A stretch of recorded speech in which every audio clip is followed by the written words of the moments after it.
नमस्कार दोस्तों, आइए हम मध्य प्रदेश के इतिहास की कहानी को आगे बढ़ाते हैं। और आज हम चंदेल वंश की कहानी को पूरा करते हैं। चंदेल वंश की कहानी का हम एक ही वीडियो बनाएंगे और इस पूरे वीडियो में हम चंदेल वंश की कहानी को शुरू से अंत तक समझ लेंगे। वीडियो थोड़ा सा लंबा हो जाए तो धैर्य के साथ सुनिए। आप लोग पूरा वीडियो नहीं सुनेंगे तो जानकारी नहीं मिलेगी और हर बार स्किप करते रहे तो स्किप ही करते रह जाएंगे। तो चंदेल वंश की कहानी को स्टार्ट करते हैं। सबसे पहले मैं चंदेल शासकों को आपके सामने रख देता हूं। तो चंदेल वंश के कितने शासक हुए हैं? तो प्रथम शासक जो चंदेल वंश के मिलते हैं उनको नन्नुक कहते हैं और नन्नुक को कई किताबों में ननुक कह के भी बोला जाता है। तो नन्नुक या ननुक चंदेल वंश के प्रथम शासक हैं जो चंदेल वंश के संस्थापक भी कहे जाते हैं। लेकिन ये चंदेल वंश के जो संस्थापक थे तो ये क्या थे? प्रतिहारों के सामंत थे, स्वतंत्र शासक नहीं थे। अब नन्नुक के बाद उनके पुत्र वाघपति आते हैं और वाघपति के दो पुत्र होते हैं, जय शक्ति जयजाक और विजय शक्ति जयजाक।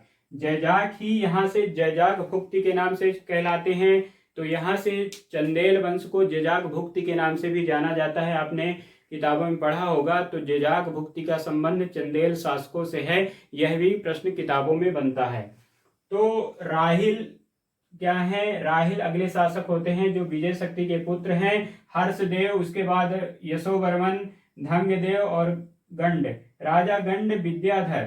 तो धंगदेव भी काफी इंपॉर्टेंट है। आपके प्रश्न है कि विश्वनाथ के मंदिर और ये जो महादेव के मंदिर हैं तो धंगदेव का उनमें काफी संयोग है और धंगदेव ही वो प्रथम राजा थे जहां से स्वतंत्र चंदेल वंश की स्थापना होती है। इसकी कहानी मैं पूरी आज ही खत्म कर दूंगा।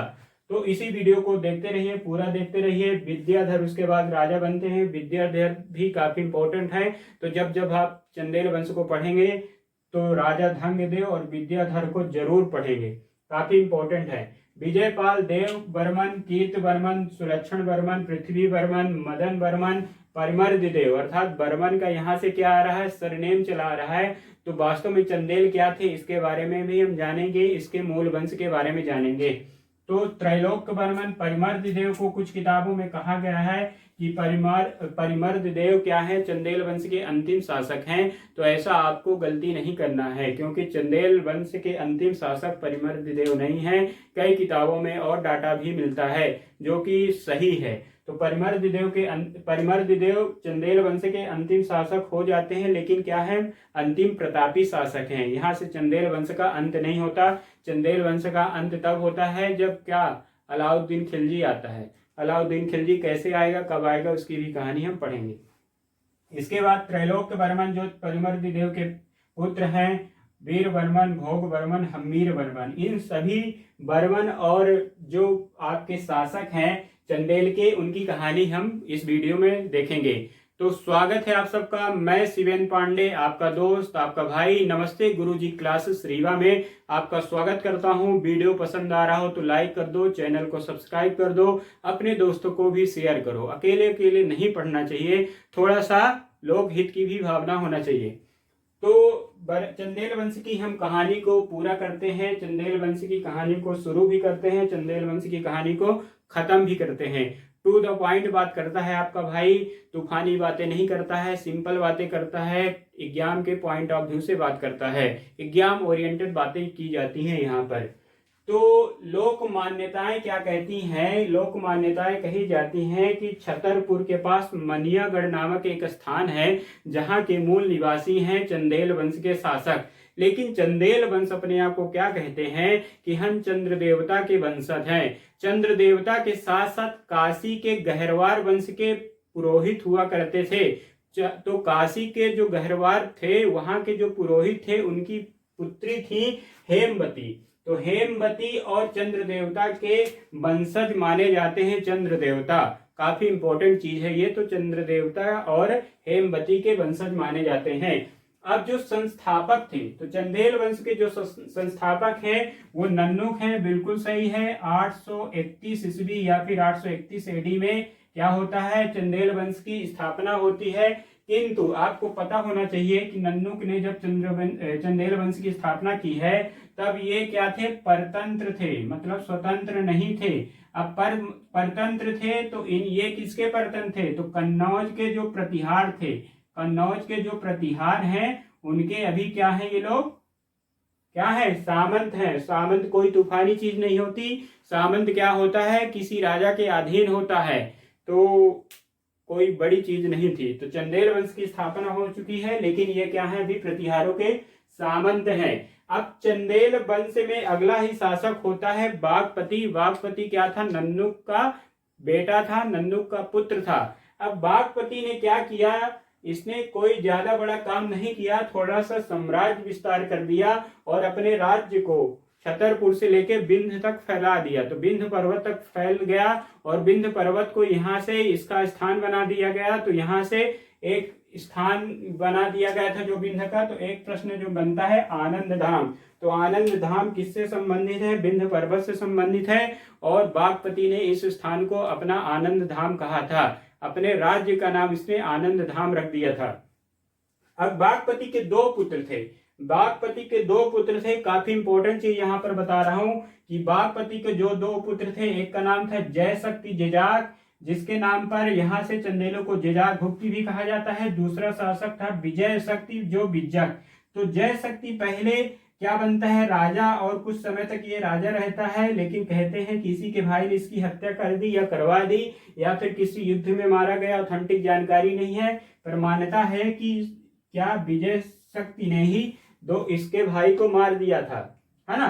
तो विजय शक्ति के बाद उसका राजा, जो अगला राजा बनता है, राहिल बनता है, उसकी भी हम कहानी जान जाते हैं। पर जिजाक भुक्ति के नाम से जाना जाने लगता है यहाँ से आपका चंदेल वंश। अब जिजाक का जो भाई था, उसका जो नाम था बिज्जक भी नाम था, इसका जो पुत्र था राहिल, यहाँ पर मैंने कहानी बना दी। और जो राहिल था, राहिल नाम का जो बिज्जक का पुत्र था, ये वास्तव में राहिल था। इसने क्या किया, महोबा, महोबा का नाम सुना होगा आपने। महोबा आल्हा उदल के लिए प्रसिद्ध है, कई कहानियां मिलती हैं आल्हा उदल को आपको। तो महोबा पर इसने क्या किया, कब्जा कर लिया। यहाँ से महोबा चंदेल वंश में चला जाता है और अंतिम तक महोबा चंदेल वंश के पास रहता है। तो आल्हा उदल की कहानी भी थोड़ी सी हम जानेंगे यहाँ पर।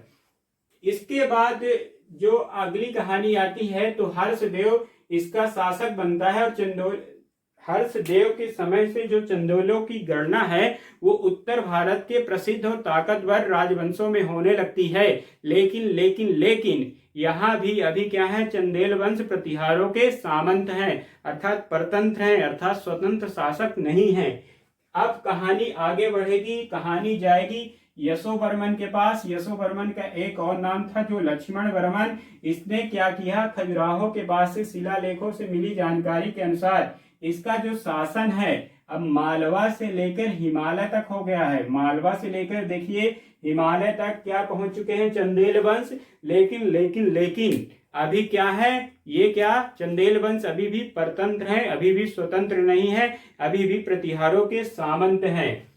तो कहानी काफी इंटरेस्टिंग है। लाइक कर दीजिए वीडियो को यदि पसंद आ रहा हो, यदि नहीं आ रहा हो तो कोई बात नहीं, स्किप करके आगे बढ़ जाइए और अपने मनोरंजन का कोई कॉमेडी या मूवी देखने लगिए, कोई बात नहीं। अब धंगदेव के पास चलते हैं। तो धंगदेव ने चंदेल वंश को प्रतिहारों से स्वतंत्र कराया। तो धंगदेव काफी इंपॉर्टेंट हो जाते हैं। जब आप कभी चंदेल वंश को पढ़िएगा तो धंगदेव को पूरा पढ़िएगा। धंगदेव वो प्रतापी राजा थे जिन्होंने चंदेलों को प्रतिहारों से स्वतंत्र कराया और स्वतंत्र चंदेल वंश की स्थापना की। और क्या किया चंदेल वंश के लिए इन्होंने, तो चंदेल वंश की जो राजधानी अभी तक मेरे दोस्त मेरे भाई कलिंजर हुआ करती थी, तो राजा धंगदेव के जमाने से चंदेल वंश की राजधानी खजुराहो होने लगी। तो ये काफी इंपॉर्टेंट हो जाता है। अब क्या हुआ इसको भी जानते हैं।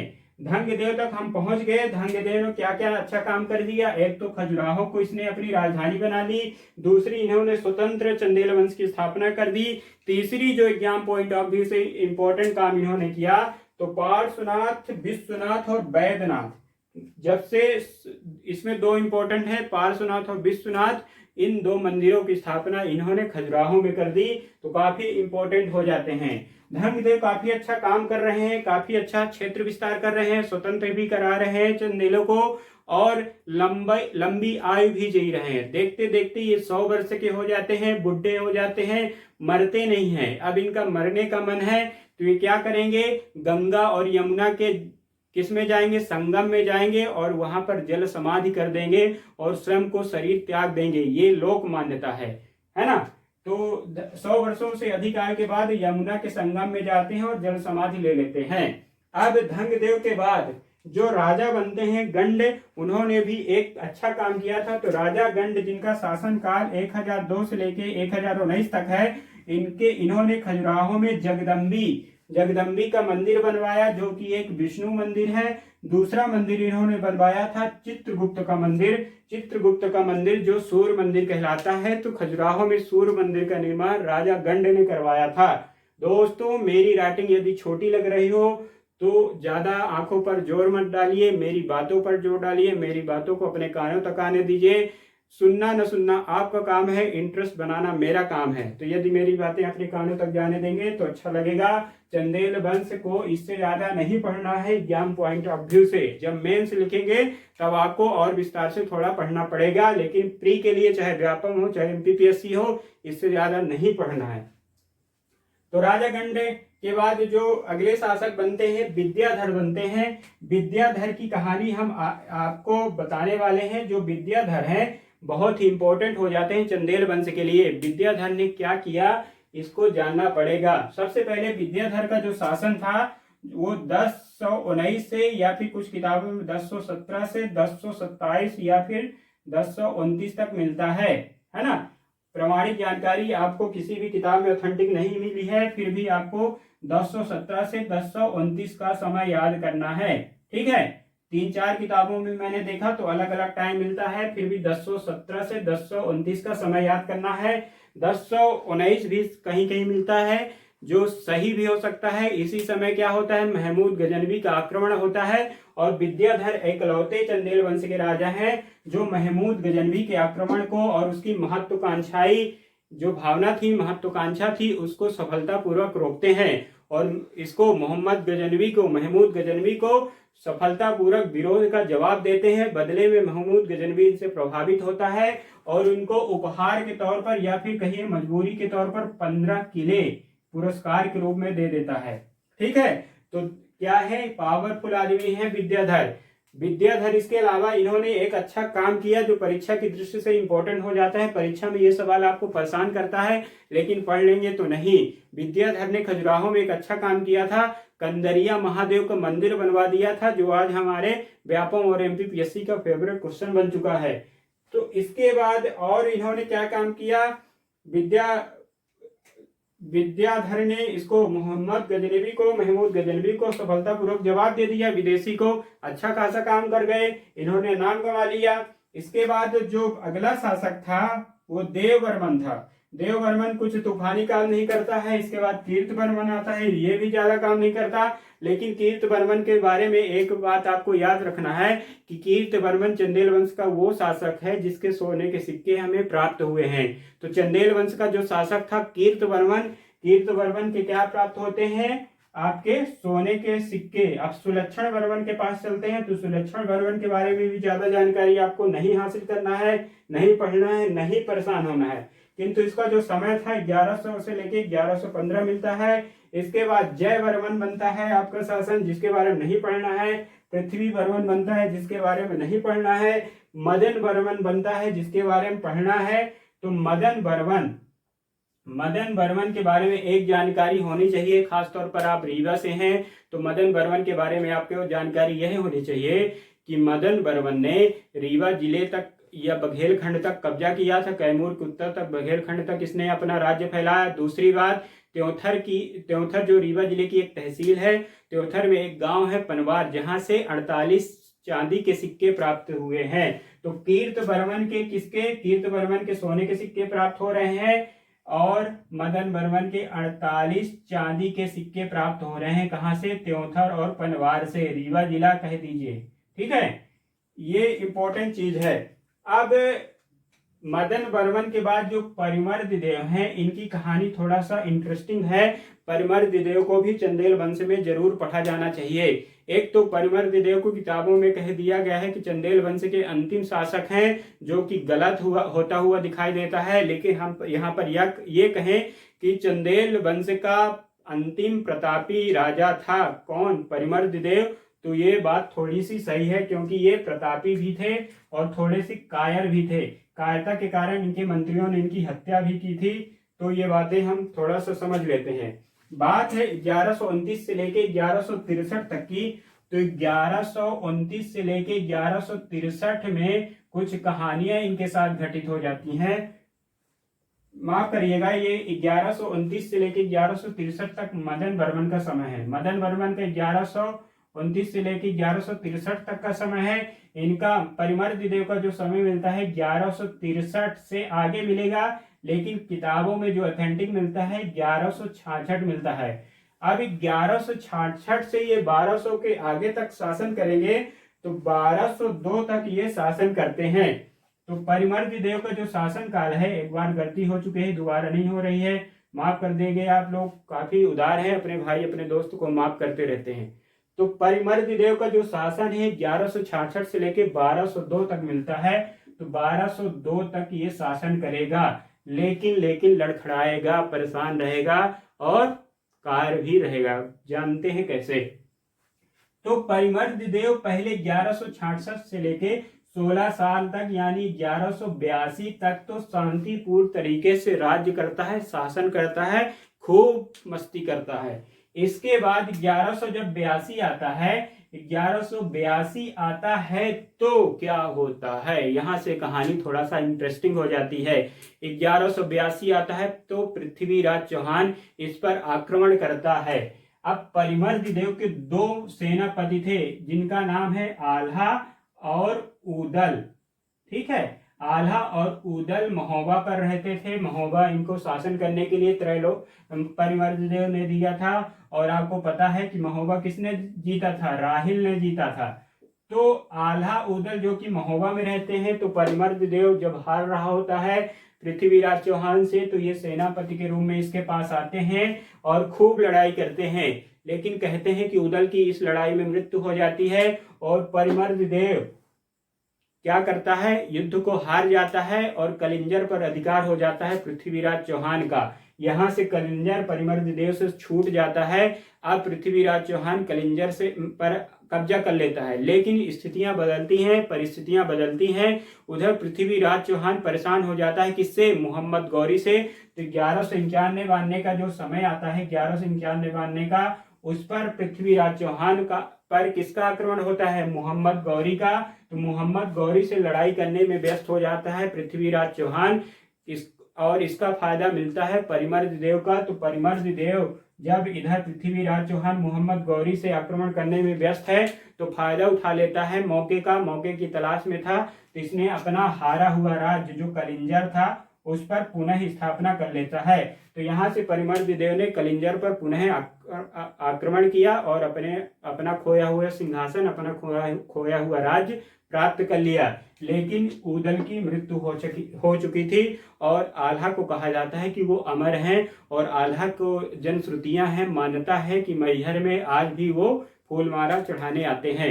अब इसके पीछे रहस्य क्या है? कहानी सही भी है और कुछ लोग कहते हैं लोक मान्यता है। अब परिमर्द देव क्या करता है कि फिर से कलिंजर पर अधिकार कर लेता है और अच्छा खासा शासन करता है। उधर पृथ्वीराज चौहान की मृत्यु हो जाती है, क्योंकि मोहम्मद गौरी आ चुका है। और मोहम्मद गौरी आ चुका है तो जो उसका सेनापति था कुतुबुद्दीन ऐबक, और जो कि उसका गुलाम भी था, तो गुलाम वंश की स्थापना होने वाली है, सल्तनत काल आने वाला है, मुस्लिम प्रभावित होने वाले हैं। तो जब सल्तनत प्रभावी होगा, तब जो छोटे छोटे राजवंश थे, जैसे मालवा के परमार थे और चंदेल थे, ये लोग कमजोर होंगे। तो ऐबक, कुतुबुद्दीन ऐबक शमसुद्दीन अल्तमश और साहिब किरानी के साथ कलिंजर पर आता है और आक्रमण कर देता है। तो क्या होता है? इसके बाद ये परिमर्द देव अपने आप को क्या कर देता है? समर्पित कर देता है, हार मान लेता है और क्या कर देता है, अधीनता स्वीकार कर लेता है। किसकी, ऐबक की। ऐबक खुशी खुशी इसको अपने अधीन बना के यहाँ पर अपना राज्य स्थापित करके चला जाता है वापस। बदले में इसके जो मंत्री थे परिमर्द देव के, इनके मंत्री ने ही इनकी हत्या कर दी थी, क्योंकि ये अधीनता कायरता के कारण स्वीकार कर ली थी। तो नाराज होके, रुष्ट होके इनके मंत्रियों ने इनकी हत्या कर दी। तो कहानी काफी इंटरेस्टिंग है, सुनेंगे तो अच्छा लगेगा, पढ़ेंगे तो अच्छा लगेगा। लेकिन अब परिमर्द देव की हत्या हो चुकी है, तो परिमर्द देव का ही पुत्र एक होता है त्रैलोक्य वर्मन। त्रैलोक्य वर्मन की जो थी थोड़ी सी वीरता की कहानी भी सुनने को मिलती है। तो त्रैलोक्य वर्मन ने मुस्लिमों को जवाब दिया, और इतना जवाब दिया कि इसने पर कलिंजर पर पुनः अधिकार कर लिया। लेकिन कलिंजर पर जो अधिकार इसने फिर से किया था वो स्थायी नहीं था, वो क्या था, कुछ समय के लिए था, क्षणिक था, और त्रैलोक्य वर्मन से पुनः कलिंजर छिन जाता है। इसके बाद सल्तनत काल प्रभावी होता है। सल्तनत काल जब प्रभावी होगा, कोई शक्ति प्रभावी होगा, तो जरूर दूसरी शक्ति क्या होगी, दुर्बल होगी। तो चंदेल यहाँ से दुर्बल हो जाते हैं, नष्ट हो जाते हैं, लेकिन पूर्णतः खत्म नहीं होते। अब ये छोटे से साम्राज्य में सिमट जाएंगे। इसके बाद क्या होता है कि त्रैलोक्य वर्मन भी मारा जाता है। इसका पुत्र आता है वीर वर्मन। वीर वर्मन 1250 से लेके 1286 तक कहाँ, अजयगढ़ के पास, अजयगढ़ जो वर्तमान का पन्ना है वहां पर शासन करता है। भोग वर्मन नाम है, तो भोगता है 1250 से 1286 तक, 36 वर्ष तक ये शासन तो करता है, लेकिन नाम का शासन है। चंदेल कमजोर हो चुके हैं पूरी तरह से, और सल्तनत काल हावी हो चुका है पूरी तरह से। अब चंदेल वंश का जो अंतिम शासक था वो हमीर वर्मन मिलता है। तो यहाँ से आप एक किताब में डाटा याद कर लीजिए कि चंदेल वंश का जो अंतिम शासक था हमीर वर्मन था, जिसका शासनकाल 1288 से क्या होगा, 1330 तक होगा। अब इस हमीर वर्मन को कौन नष्ट करेगा, अलाउद्दीन खिलजी नष्ट करेगा।